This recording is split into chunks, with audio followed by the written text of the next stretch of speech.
you start with the unfortunate news about Andre. I guess just as a leader of that room, how much does that sting for him and you guys? How do you feel about moving forward, I guess, now? Yeah, it hurt us. Me personally, Dre, a close friend of mine on this team. So it hurt me just as much as it hurt him. I know how much he a fighter, how he waited for his turn, how much work he put in. I just told him, keep God first and his time going to come. Yeah, I guess just when it comes to Mississippi State, Neil, obviously it seems like a chance for you to prove that y'all fixed what happened in that game last year. How much far do y'all think you'd come as a defense in the last year? Do you think that you're equipped now to stop the things that gave y'all so much trouble against them last time? We feel good. We confident. We put in a lot of work this offseason with Coach Jones, and we feel like he's going to put us in best position to make plays and be successful in this game Saturday. Neil, as a veteran guy that's been around for a long time, what are the feelings of going into SEC play? Is there a kind of an extra focus, an extra edge this week?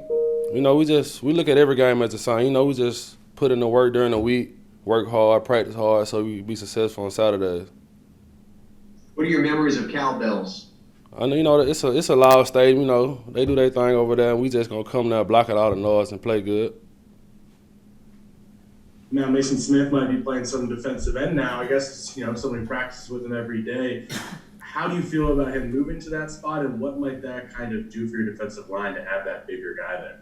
A player like Mason, he can play anywhere on the line. That's what's so good about him. He's so versatile. 6'5", 6'6", about 280.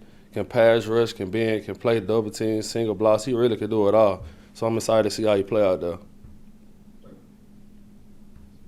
Hey, Neil, Sheldon Nichols with The Advocate. Coach O was telling us yesterday about how they moved BJ out a little bit, get him off the tackle a little bit, give him a little more, I guess, space to roam. But what have you seen from him in year one to year two? He's already got more sacks than he did all last year. Yeah, he progresses as a player each and every week. He's a natural-born pass rusher. He could bend. He could do it all just like Mason. I'm glad we got him on our team.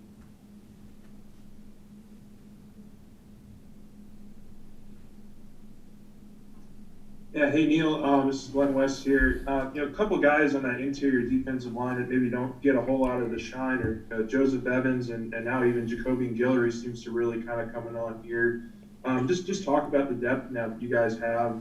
Obviously with Mason moving over to DN, just how the interior still looks pretty solid. Jacoby, my guy, he played nose behind me. I took him on my wing. I try to make him better. He make me better. He an energy type of player. We got a lot of depth. Hey, Neil, this is Shea Dixon. Speaking of depth, I guess, Coach O said this morning that it looks like next week Glenn Logan might be back and, could be back to practicing, maybe even play against Auburn.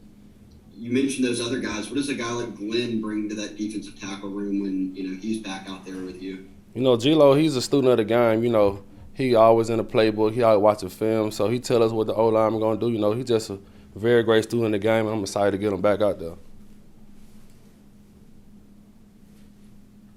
Hey Neil, this is Nick Lopez with Tiger TV, and it looks like the past couple of weeks that the D-line has really been like the spark plug for the defense. Can you elaborate on that a little and talk about how you plan to continue that? Yeah, we just been working our butts out every week, every day. I get hats off to Coach Jones and Coach Carter for putting us in position to make plays and be successful in the game, and I'm just ready to get back out there and work.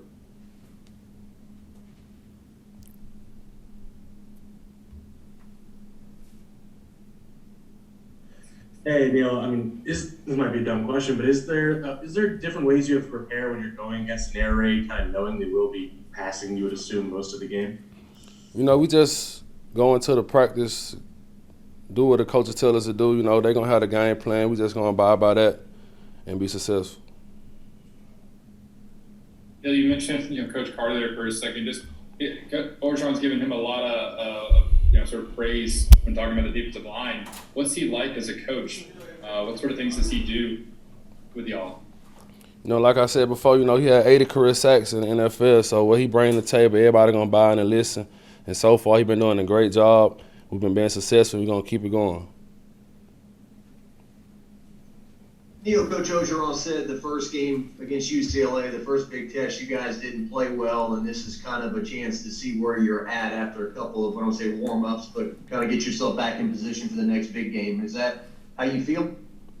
I mean, yeah, we ain't played too good. We could have played a lot better, but, the coaches went back and watched film and figured out how they could put us in better position to make plays, and they did that. And we've been putting that on for 2 weeks now. We're going to keep it going throughout the rest of the season. Hey, Neil. Coach O was telling us yesterday that the coaching staff started game planning for this game way back in the summer. And given that, plus how this game unfolded for you all last year, has that created a heightened sense of urgency around things as you all want to really redeem yourself from that effort and be 1-0 in SEC play? Yeah, SEC, it's big. We're going to be prepared. We're going to be ready to do what we got to do to get the win Saturday.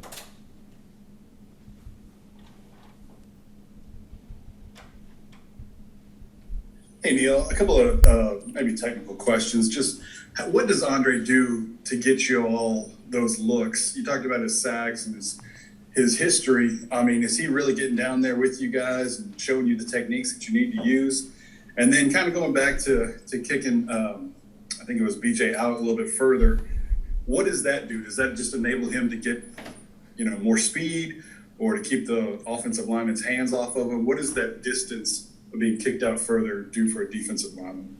As a DN, you play 5 technique, you be outside the tackle. So he get out there, he got plenty of space to work pass rushes, play the 5 technique against the run, and that's going to make him be successful as a player and us be successful as a defense, the type of player he is.